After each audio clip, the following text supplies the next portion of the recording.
Vanakkam, I'm RJ Balaji. Right now I'm in Coimbatore. Not only in Coimbatore, in any part of Tamil Nadu, you can see students, youngsters protesting for the verdict that is given against Jallikattu. So like people think we are mad and somebody from politics called us porikis. You just have to come to any city in Tamil Nadu to know what kind of protest this is.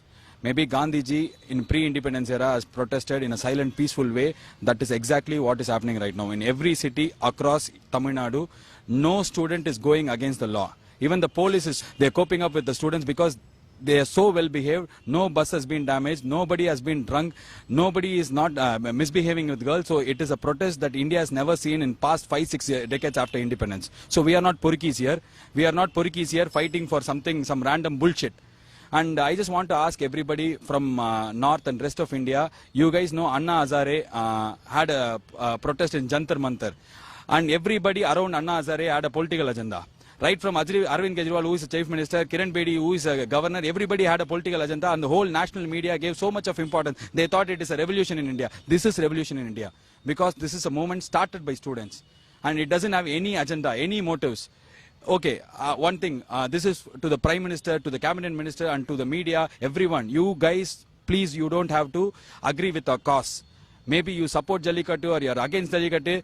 We don't want you to agree with the cause. Please understand the spirit of the people. We just want you to understand the spirit. Respect that spirit. That spirit is not fighting only for Jallikattu. Have you seen you students come out like this and protest for something, for their right? We have come out. Last year we came out for our fellow human beings in humanity grounds. This year we came out to protest for our rights. And finally, I just want to say one thing to the respected Prime Minister. If at all you consider meeting the representatives of Tamil Nadu regarding Jallikattu issue, please don't do that. They never represented us in a better way.